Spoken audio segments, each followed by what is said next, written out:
Hello दोस्तों। आप सब कैसे हैं? उम्मीद है कि बहुत ही अच्छे होंगे। आज की क्लास में हम लोग फ्रॉग को आगे लेकर के चलते हैं। फ्रॉग में जो पार्ट बचा हुआ है वो एक्सक्रीटरी सिस्टम बचा हुआ है, रिप्रोडक्टिव सिस्टम बचा हुआ है और इसका एक इकोनॉमिक इंपॉर्टेंस था। मतलब कि फ्रॉग का लेक्चर नंबर 2 होगा। और फ्रॉग का लेक्चर नंबर 2 यहाँ से बहुत अच्छे क्वेश्चन अराइज होते हैं, कभी आप इसको देखिएगा। और जो क्वेश्चन होंगे PYQs आप देखिएगा तो उसमें इससे रिलेटेड बहुत से क्वेश्चन आए हुए हैं। ठीक, अगर हम लोग ये देखें कि आज की क्लास में देखें तो सबसे पहला क्वेश्चन राइज होता है कि स्केटरी सिस्टम का। स्केटरी सिस्टम को देखने से पहले हम लोग एक बार जरूर कोशिश करें कि अपने पढ़ाई को और आप पूरा ध्यान रखिएगा। जैसे पढ़ रहे हैं एकदम मेहनत से पढ़ते रहिए, क्योंकि अब एग्जाम बहुत नज़दीक हो रहा है। आइए देखते हैं हम लोग यहाँ से सबसे पहले स्केटरी सिस्टम को। तो जो हमारे पास स्केटरी सिस्टम होगा वो यहाँ से स्टार्ट करते हैं। राइट, चलो देखो भाई।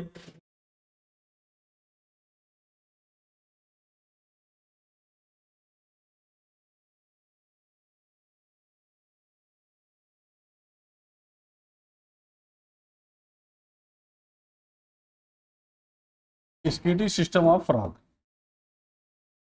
फ्रॉग का स्केटरी सिस्टम क्या होगा भाई? देखो, ये वन पेयर किडनी होगी, इसमें वन पेयर क्या पाई जाएगी? किडनी पाई जाएगी। और याद, ये जो सबसे इंपॉर्टेंट पॉइंट क्या है कि किडनी में ही बेटा एड्रिनल ग्लैंड प्रेजेंट होता है। किडनी में ही कौन सी ग्लैंड प्रेजेंट होगी? एड्रिनल ग्लैंड प्रेजेंट होती है। जबकि अगर यही मैमल्स होता तो किडनी के ऊपर बेटा ये पाया जाता है। अब यहाँ पर देखो, यहाँ से रिलेटेड किडनी से एराइज हुआ पार्ट क्या हो जाएगा? ये यूरेटर होगा। यूरेटर का यूरेटर किस में ओपन होगा? ये यूरेटर जो होगा, ये वाला हिस्सा हमारा, जिसको हम लोग क्या कहेंगे? क्लोएका कहेंगे। ये वाला हिस्सा क्या कहलाएगा? क्लोएका कहलाएगा। अब ये देखो, ये हिस्सा यहाँ पर अगर आपको दिख रहा हो, ये पार्ट का क्या हो जाएगा? ये यूरेटर आकर के यहाँ पर ओपन होगा। और ये देखो, ये वाला हिस्सा हमारा यूरिनरी ब्लैडर है। ये हिस्सा किसका है? यूरिनरी ब्लैडर का। तो यूरिनरी ब्लैडर, जो यूरिनरी ब्लैडर है वो कहाँ पर है? ये वाला हिस्सा हो गया। ये सब कहाँ पर ओपन हो रहे हैं? क्लोएका में। और ये देख रहे हैं, ये opening of the ureter, opening of the, ये यूरेटर हो गया या ये यूरेटर की ओपनिंग हो गई। और यहाँ पर एक ओपनिंग है, इसको हम लोग कहेंगे क्लोएकल एपर्चर। क्या कहलाएगा? Cloacal aperture. एक फिगर के फॉर्म में इसको हम लोगों ने देख लिया। तो थोड़ा सा कंसेप्ट बेटा क्लियर करिएगा कि इसमें जो किडनी होगी, वो कितनी पेयर होगी?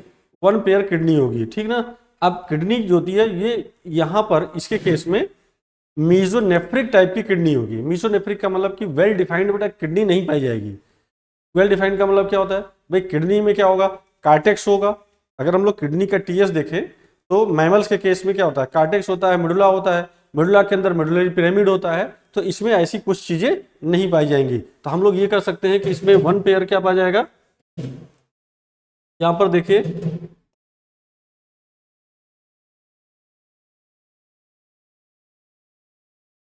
ये स्किडी सिस्टम है।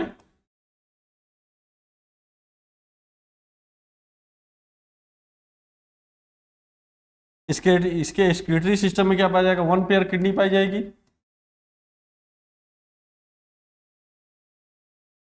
यूरेटर होगा, और इसके साथ साथ ये यूरिनरी ब्लैडर भी होगा। अब किडनी कैसे होती है? अगर हम लोग किडनी की बात करें तो जो हमारी किडनी होगी ये कैसी हो जाएगी? ये मीसोनेफ्रिक हो जाएगी। मीसोनेफ्रिक किडनी का क्या मतलब है भाई? मेसोनेफ्रिक किडनी, इसका मतलब क्या होता है? जो मीजोनेफ्रिक किडनी होती है तो आपको याद रखना है कि इसमें cortex, medulla and medullary pyramid, जिसको रीनल पिरामिड कहते हैं, ये तीनों हिस्सा इसमें एब्सेंट होता है। एब्सेंट का मतलब कि ये तीनों नहीं पाया जाएगा। किसमें नहीं पाया जाएगा? ये इसके सिस्टम में। किसके सिस्टम में? हम लोग स्किटरी सिस्टम ऑफ द फ्रॉग में फ्रॉग की जो किडनी होगी वो कैसी होगी? मेसोनेफ्रिक हो जाएगी। बाकी यहाँ पर वन पेयर यूरेटर होगा और फिर ये यूरिनरी ब्लैडर होगा। यूरिनरी ब्लैडर के साथ साथ यहाँ पर क्या हो जाएगा? ये क्लोएका प्रेजेंट होगा। क्या प्रेजेंट होगा? क्लोएका। अब क्योंकि क्लोएका एक टाइप का कॉमन चैम्बर है, किसके बीच का कॉमन चैम्बर है? तो हम लोग ये देखें कि हमारे पास जो अभी ये एक स्ट्रक्चर था, इसमें देखो ये यूरेटर भी आकर के इसमें ओपन हो रहा है, यूरिनरी ब्लैडर भी ओपन हो रहा है, और यहाँ से रिप्रोडक्टिव पार्ट वाला भी ओपन होगा। इसीलिए इसको हम लोग क्या बोलते हैं? इसीलिए हम लोग इसको बोलते हैं यूरोजेनाइटल डक्ट बेटा बोलते हैं। ठीक, आगे देखते हैं हम लोग इसमें तो क्लोएका हो गया। सॉरी बेटा। अगर हम लोग ये देखें, अगर हम लोग लार्वा की बात करें, इन टैडपोल लार्वा,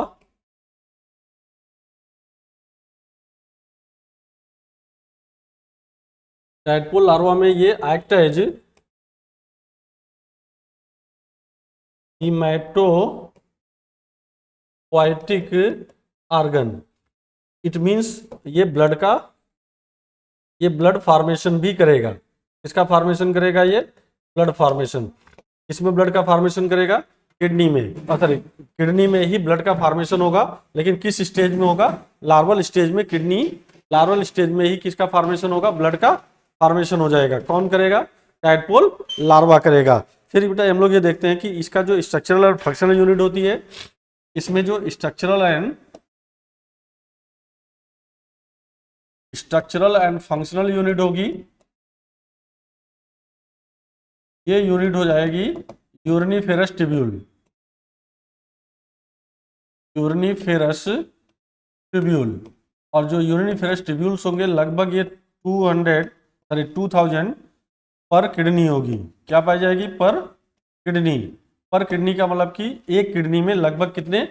2000 यूरिनिफेरस ट्यूब्यूल पाए जाएंगे। और आपको ये आइडिया होगा यूरिनिफेरस ट्यूब्यूल में ही ये होते हैं साइट ऑफ यूरिन सिंथेसिस।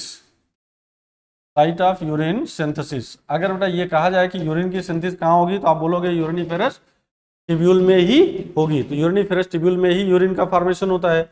और आप ये जानते हैं कि इसमें जो एक्सक्रीटरी प्रोडक्ट होगा, इनमें जो एक्सक्रीटरी प्रोडक्ट होगा वो कौन सा होगा? देखिए भाई, जो इसका एक्सक्रीटरी प्रोडक्ट होगा, ये दो स्टेज में आपको हम समझाने की कोशिश करते हैं। एक पहला स्टेज होगा इसमें, अगर ये एडल्ट है और ये लार्वल स्टेज में है,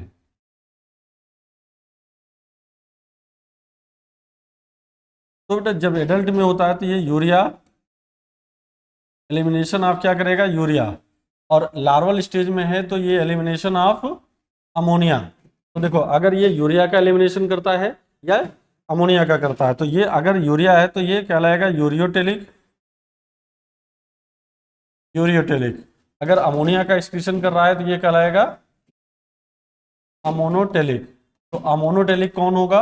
अमोनोटेलिक लार्वा होगा। और इसमें लार्वा कौन होता है? टैडपोल लार्वा होता है, राइट। जो टैडपोल लार्वा होगा वो क्या करेगा? अमोनिया का एलिमिनेशन करेगा। जबकि एडल्ट में किसका एलिमिनेशन होगा? यूरिया का एलिमिनेशन होगा। ठीक है। अगर हम लोग ये देखें कि जैसे अगर in case of the male, तो मेल में, इन मेल फ्रॉम, तो मेल फ्रॉग में kidney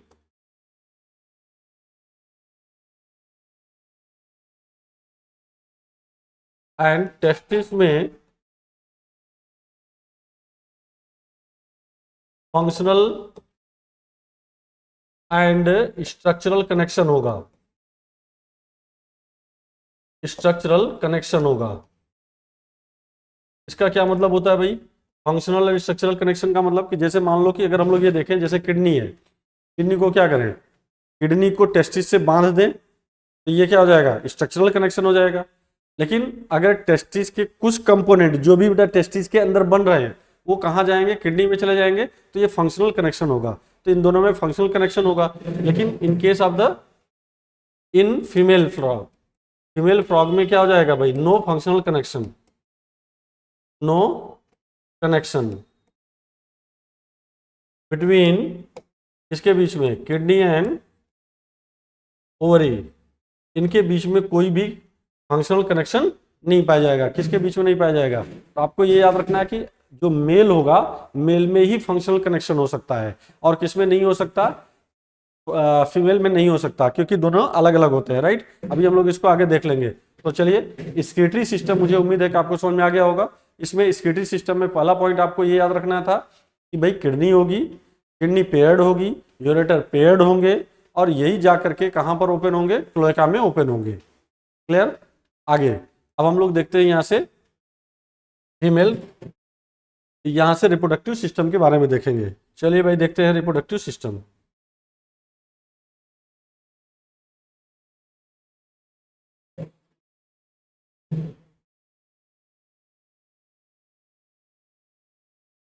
male reproductive system of frog.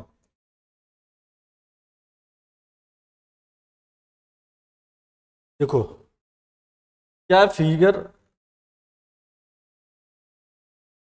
Figure figure की विजिबिलिटी आपको कुछ क्लियर हो रही है? जरूर होगी। आइए देखते हैं इसमें। देखिए ये वाला हिस्सा जो होता है इसको हम लोग बोलते हैं फैट बॉडी। क्या लिखा है ये? Fat body. ये वाला हिस्सा क्या होगा? टेस्टिस होगा।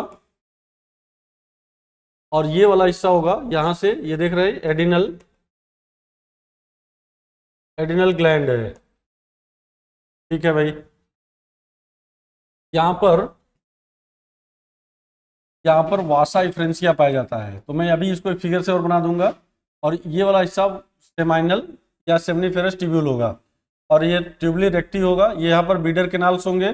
सेमाइनल वेस्किल होगा। ये हिस्सा बेटा सेमाइनल वेस्किल का हो गया। यहाँ पर ये यूरेटर हो गया। ये क्लोएका वाला हिस्सा हो गया। इसका हिस्सा हो गया क्लोएका। और यहाँ पर ये यूरिनरी ब्लैडर का हिस्सा हो गया। ये क्लोएकल अपर्चर हो गया। तो आइए हम लोग इसको समझ लेते हैं, क्या फंक्शनल कनेक्शन है कि नहीं है इसमें। पहला तो देखिए,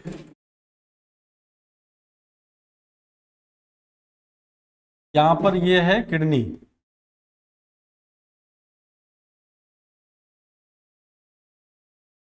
और ये पार्ट यहां पर होगा टेस्टिस का। ठीक है।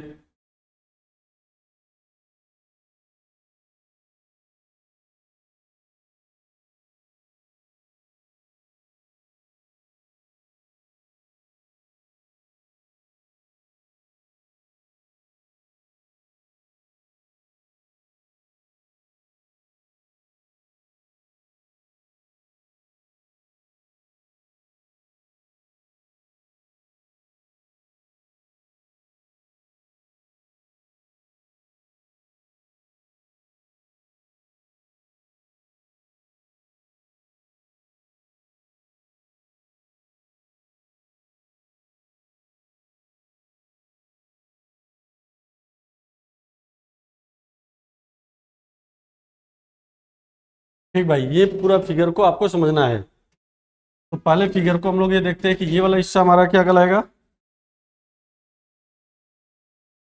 ये वाला पार्ट होगा किडनी का। इसका हिस्सा होगा किडनी का, सॉरी, ये हिस्सा होगा टेस्टिस का। ये पार्ट होगा किडनी का। ठीक है भाई। मैं इसकी लेबलिंग करने चल रहा हूँ। तो देखो ये हिस्सा,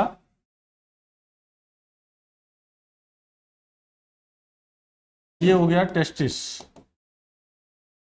टेस्टिस से जो एराइज होगी, डक्ट बेटा एराइज होगी, उसको बोलते हैं वासा एफरेंसिया। क्या कहलाएगा? वासा एफरेंसिया। और ये 10 to 12 के आसपास होती हैं। कुल 10 से 12 वासा एफरेंसिया होंगी। ठीक। वासा एफरेंसिया ये इंटर करेगा किसमें? किडनी में। ये इंटर करेगा किसमें? किडनी में। किडनी से ये वाली जो केनाल होती है इसको बोलते हैं बीडर्स केनाल। और ये बहुत बहुत बहुत इंपॉर्टेंट है, बीडर्स केनाल। ठीक। बीडर्स केनाल जो की ओपनिंग जो होगी ये कहाँ पर होगी? जब हम लोग ये देखते हैं कि यहाँ पर जो बीडर केनाल होंगी ये आगे चल करके किसमें? सेमाइनल वेस्कल में ओपन होंगे या यूरोजेनाइटल डक्ट में ये ओपन होगा। तो यहाँ पर क्या हो जाएगा? ये यूरोजेनाइटल डक्ट। यूरोजेनाइटल डक्ट ये ओपन कहाँ पर हो जाएगा? यूरोजेनाइटल डक्ट के अंदर हो जाएगा। राइट। आगे हम लोग ये देखते हैं कि यहाँ पर, अब देखो जो किडनी जो टेस्टिस होता है, टेस्टिस येलोइश कलर होता है, वाइड होता है। वासा एफरेंसिया बेटा फाइन ट्यूब है ये। अब किडनी है तो आपको पता ही हो गया बीडर्स केनाल है। तो यहाँ पर देखिए क्वेश्चन क्या बनेगा। इसमें पाया जाएगा सेमनीफेरस ट्यूब्यूल। किडनी के अंदर ही क्या पाया जाएगा? सेमनीफेरस ट्यूब्यूल पाया जाएगा। तो जो सेमनीफेरस ट्यूब्यूल्स होते हैं वहीं पर क्या बनेगा? स्पर्म का फॉर्मेशन होगा। तो यहाँ पर एक क्वेश्चन ये राइज होता है बेटा कि रूट या पैसेज ऑफ द स्पर्म क्या हो सकता है? रूट या पैसेज ऑफ द स्पर्म। तो यहाँ पर एक सीरीज आपके यहाँ बनती है जिसको हम लोग कहेंगे रूट या पैसेज ऑफ द स्पर्म। तो हेडिंग बनाते हैं route for passage of sperm.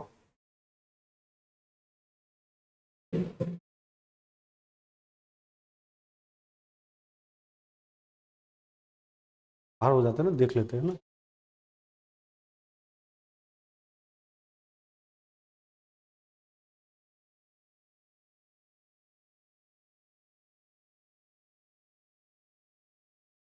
तो ठीक है, हम लोग ये देखते हैं इसमें यहाँ पर क्या होगा, route for passage of the passage for the sperm या स्पर्म्स। तो हेडिंग बनाते हैं यहाँ पर,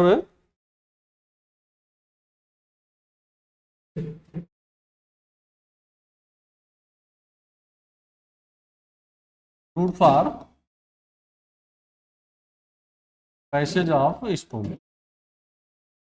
भाई स्पर्म्स कहाँ से कैसे मूव करेगा, ये पहला कंसेप्ट आपके माइंड में होना चाहिए। तो भाई कहाँ पर भाई ये बेटा बना, तो सबसे पहले आप बोलते हैं कि ये टेस्टिस में बनेगा। कहाँ बनेगा ये बनेगा टेस्टिस में। टेस्टिस से वासा एफ्रेंसिया में जाएगा, वासा एफ्रेंसिया से कहाँ जाएगा, किडनी में जाएगा, किडनी से ये कहाँ जाएगा, बीडर्स कैनाल में जाएगा, सेमाइनल वेसिकल्स में जाएगा, फिर ये यूरोजेनाइटल डक्ट में जाएगा, फिर क्लोएका में जाएगा और क्लोएकल एपर्चर से ये बाहर जाएगा। इट मीन्स अगर हम लोग ये देखें कि यहाँ पर सबसे पहला जो फिगर अभी था, फिगर में आप ये देखें तो स्पर्म कहाँ पर था, ये टेस्टिस में, टेस्टिस से वासा एफ्रेंसिया में आया, वासा एफ्रेंसिया से किडनी में आया, किडनी के कौन से पार्ट में आया, बीडर कैनाल में आया, बीडर कैनाल से कहाँ पर जाएगा, ये सेमाइनल सेमाइनल वेसिकल में जाएगा, और सेमाइनल वेसिकल से कहाँ पर गया, यूरोजेनाइटल डक्ट में, फिर यहाँ पर क्लोएका हो जाएगा, ये चला जाएगा क्लोएका में। तो चलिए बेटा इसका हम लोग एक सीक्वेंस लिख लेते हैं, इसका एक सीक्वेंस लिख लेते हैं। तो पहला यहाँ आया टेस्टिस, टेस्टिस से क्या आया भाई, वासा लो, वासा एफ्रेंसिया, वासा एफ्रेंसिया से कहाँ पर जाएगा ये, वासा एफ्रेंसिया से किडनी में गया, किडनी से किस में गया ये, बीडर्स कैनाल। तो ध्यान रखना कि बीडर्स कैनाल जो होगा ये स्पर्म को कैरी कर रहा है, ये किडनी का हिस्सा है और ये बहुत बहुत बहुत इंपॉर्टेंट है। अगला पॉइंट, बीडर कैनाल से ये कहाँ पर जाएगा भाई, बीडर कैनाल से ये जाएगा सेमाइनल वेसाइकल में, और सेमाइनल वेसाइकल से कहाँ पर जाएगा ये जाएगा यूरोजेनाइटल डक्ट में, राइट बेटा। यूरोजेनाइटल डक्ट से कहाँ पर जाएगा, ये क्लोएका में जाएगा, और क्लोएका से क्लोएकल एपर्चर, मतलब उससे बाहर निकल जाएगा। तो ये हम लोगों ने देखा कि ये रूट ऑफ द क्या हो जाएगा, रूट ऑफ द स्पर्म। तो स्पर्म का जो पाथ होगा, ये सबसे ज़्यादा इसमें अगर कोई चीज़ जरूरी है तो सबसे ज़्यादा इंपॉर्टेंट अगर है तो बीडर्स कैनाल। अगर क्वेश्चन ये पूछा जाता है बीडर्स कैनाल कहाँ पाया जाएगा, तो आपका आंसर क्या होना चाहिए कि भाई Bidder canal always and always present in kidney of the male frog, केवल और केवल मेल फ्रॉग में होगा। और यही वो पार्ट है जो फंक्शनल कनेक्शन को शो करेगा। ध्यान रखना, यही वो पार्ट है जो फंक्शनल कनेक्शन को शो कराएगा। कौन शो करेगा, बीडर्स कैनाल्स। तो पहला क्वेश्चन एराइज होता है कि बीडर्स कैनाल कहाँ पाया जाएगा, तो आपका आंसर जाएगा कि बीडर्स कैनाल ऑलवेज और ऑलवेज मेल फ्रॉग के किडनी में पाया जाएगा, ठीक है, जो कि स्पर्म को कैरी करेगा और यही कनेक्शन प्रोवाइड कराएगा टेस्टिस और किडनी के बीच का। ठीक है, आगे हम लोग देखते हैं यहाँ से, ये पार्ट कंप्लीट किया हमने, कौन सा, मेल रिप्रोडक्टिव पार्ट। आइए देखते हैं यहाँ से फीमेल रिप्रोडक्टिव पार्ट को।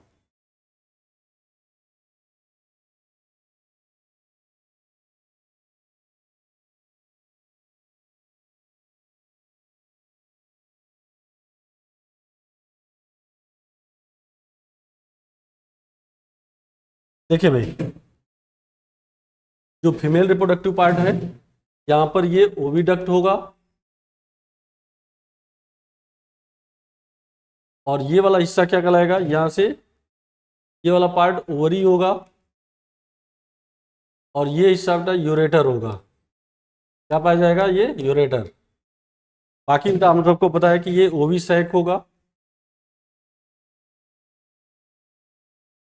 ये क्लोएका है,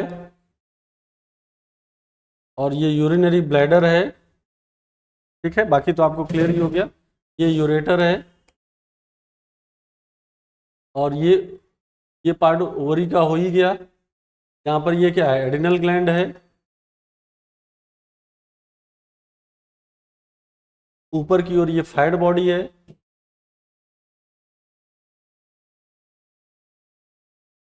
सॉरी बेटा, यहाँ पर क्या होगा, ये फैट बॉडी होगा। तो ये देखिए किडनी का, देखो ध्यान से, किडनी का ओवरी से कोई भी कनेक्शन यहाँ नहीं शो कर रहा है, तो इसका मतलब कि इसमें फंक्शनल कनेक्शन नहीं पाया जाएगा। किसमें फंक्शनल कनेक्शन नहीं पाया जाएगा, फीमेल में कोई भी फंक्शनल कनेक्शन नहीं पाया जाएगा, राइट। अब हम लोग ये देखते हैं कि यहाँ पर जैसे स्पर्म, जैसे उसमें स्पर्म का था वैसे इसमें ओवा का पाथ क्या क्या हो सकता है। तो root for passage of ova, तो सबसे पहले कहाँ जाएगा, ओवरी में। ओवरी से कहाँ जाना है, ओवरी से ये ओविडक्ट में जाना है।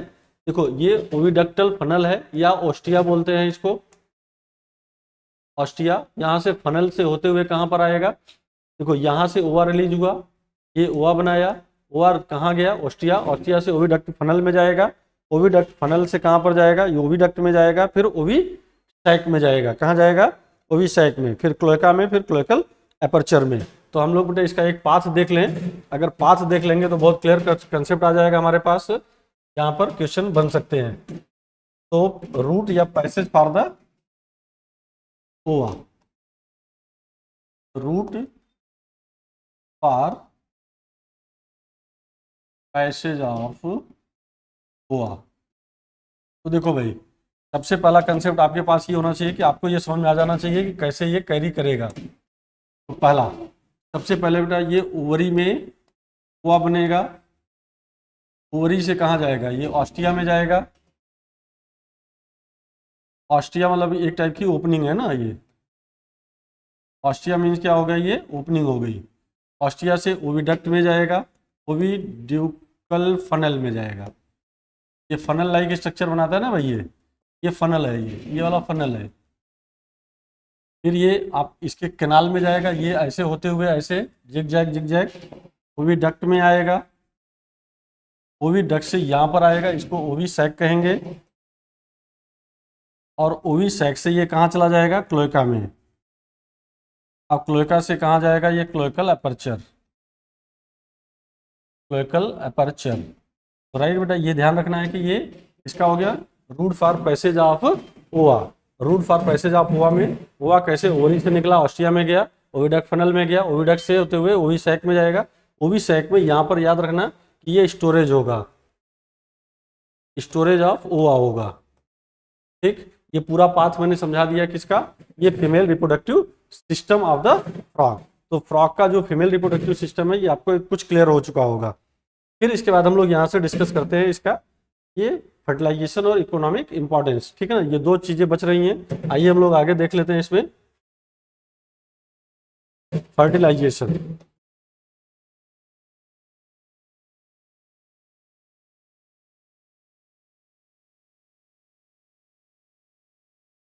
देखो भाई इसने क्या किया, क्योंकि इसमें याद रखना है कि जो मेल कॉपुलेटरी ऑर्गन होता है वो नहीं पाया जाएगा। आपको ये याद रखना है कि जो मेल कॉपुलेटरी ऑर्गन होगा वो नहीं पाया जाएगा। अगर बेटा मेल कॉपुलेटरी ऑर्गन नहीं पाया जाएगा तो ये स्पर्म कैसे रिलीज होगा। तो सीधी सी बात है कि इसमें एक नेप्चुरल पैड पाया जाता है। क्या पाया जाता है, नेप्चुरल पैड पाया जाता है। तो ये नेप्चुरल पैड पाया जाता है कि जो कि ये फर्स्ट डिजिट पर होता है। तो इसके कारण वो क्या करेगा कि मेल फीमेल को तेजी से दबाता है, जिसके कारण जो ओविसैक होता है जिसमें ओवा स्टोर होता है वहां से तुरंत एग रिलीज हो जाएगा। जब एग रिलीज हो जाएगा तो एग बेटा कहाँ पर आ जाएगा, एग पानी में आ जाएगा। ये हमारे एग हो गए, ये एग हो गया, एग इन वाटर। जब ये वाटर में एग आ जाएगा उसी समय क्या रिलीज होगा, उसी समय स्पर्म को रिलीज कराएगा। ये यहाँ से क्या हो गया, स्पर्म को रिलीज किया, मिलियन नंबर ऑफ स्पर्म्स यहाँ पर रिलीज हुए। तो यहाँ पर इन दोनों का फ्यूजन होगा, ओवा एंड बेटा एग का, ओवा या स्पर्म का फ्यूजन हुआ। अगर ओवा और इसका फ्यूजन हुआ तो ऐसी कंडीशन को हम लोग क्या कहेंगे, फर्टिलाइजेशन कहेंगे। फर्टिलाइजेशन कहाँ हो रहा है, बोलो भाई, फर्टिलाइजेशन इन वाटर। अगर वाटर में फर्टिलाइजेशन हो रहा है तो क्या हो जाएगा, ये एक्सटर्नल फर्टिलाइजेशन कहलाएगा। This fertilisation is known as क्या, एक्सटर्नल फर्टिलाइजेशन। तो बेटा ये जब स्पर्म ओवा का फ्यूजन आउटसाइड द बॉडी होगा, आउटसाइड द बॉडी मतलब फीमेल बॉडी से बाहर होगा, तो इसे आप क्या बोलोगे, एक्सटर्नल फर्टिलाइजेशन बोलोगे। एक्सटर्नल फर्टिलाइजेशन हो गया, स्पर्म और ओवा का फ्यूजन हो गया, ठीक।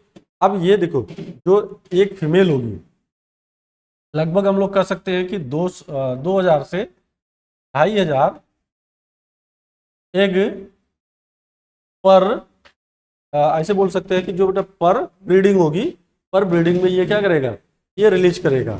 तो अगर हम लोग ये देखें कि पर ब्रीडिंग का मतलब क्या हो जाएगा, लगभग ये एट अ टाइम, ये टाइम में, मतलब कि एट अ टाइम, पर टाइम बेटा ये रिलीज करेगा, इतना एग रिलीज करेगा।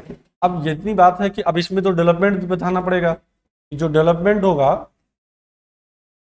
डेवलपमेंट बेटा कैसा हो जाएगा, आप कहोगे सर डेवलपमेंट यहाँ पर इनडायरेक्ट होगा। क्यों भाई, इनडायरेक्ट किसे कहेंगे, इनडायरेक्ट का मतलब होता है कि लार्वल स्टेज प्रेजेंट होता है।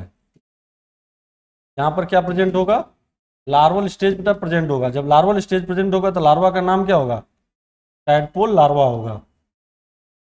अब टैडपोल लार्वा है तो लार्वा किस में कन्वर्ट होगा, तो देखो भाई लार्वा कन्वर्ट होगा एडल्ट में, लार्वा कन्वर्ट होगा एडल्ट में। जब एडल्ट में कन्वर्ट होता है तो ये प्रोसेस कहलाता है metamorphosis. This process is known as क्या, मेटामार्फोसिस। इसका मतलब कि इसमें क्या प्रेजेंट होगा, मेटामार्फोसिस भी प्रेजेंट होगा। ठीक, the process of conversion of larva into adult is known as metamorphosis. तो डेवलपमेंट फिर से सुनो, फर्टिलाइजेशन एक्सटर्नल हो गया, वाटर में हो गया। दूसरा पॉइंट ये हो गया कि इसमें इनडायरेक्ट डेवलपमेंट हो गया। और तीसरा पॉइंट क्या हो गया कि लार्वा में मेटामार्फोसिस होगा। ठीक है, तो चलो अब ये हम लोगों ने यहाँ पर, मुझे उम्मीद है कि आपकी ये सारी चीजें समझ में आ गई होंगी। नेक्स्ट लेवल पर हम लोग देखते हैं, नेक्स्ट क्वेश्चन को देखते हैं यहाँ पर, इसका इकोनॉमिक इंपॉर्टेंस। इकोनॉमिक इंपॉर्टेंस, भाई इकोनॉमिक इंपॉर्टेंस में क्या यूज हो सकता है। ये देखिए, फ्रॉग जो होता है, फ्रॉग हमेशा और हमेशा किसानों का दोस्त होता है। मतलब फसल के अंदर जो कीड़े लगते हैं उस कीड़ों को ये खाएगा, कीड़ों को क्या करेगा, खाएगा।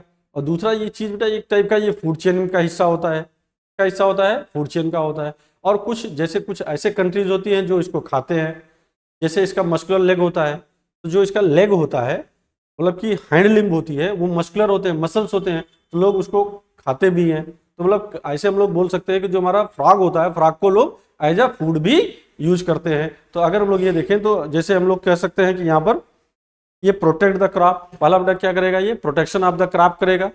दूसरा क्या काम करेगा, ये दूसरा काम करेगा maintain ecological balance, ecological balance को ये बनाएगा। थर्ड ये क्या कहलाएगा, जैसे हम लोग इकोनॉमिक, जैसे इसका हम लोग क्या कर सकते हैं कि एक टाइप का ये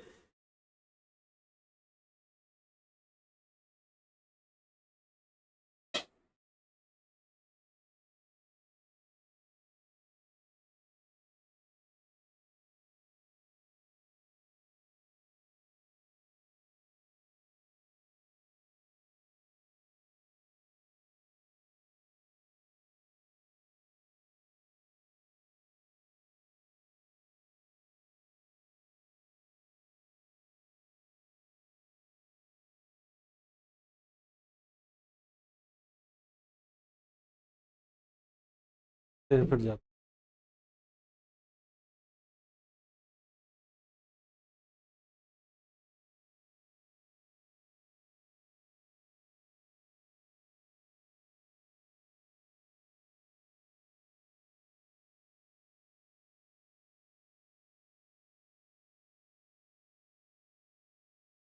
तो चलिए बेटा हम लोग देखते हैं यहाँ पर क्या हो जाएगा, इकोनॉमिक इंपॉर्टेंस। तो इकोनॉमिक इंपॉर्टेंस में क्या हो जाएगा, protect the, protect the crop, crop को ये प्रोटेक्ट करेगा।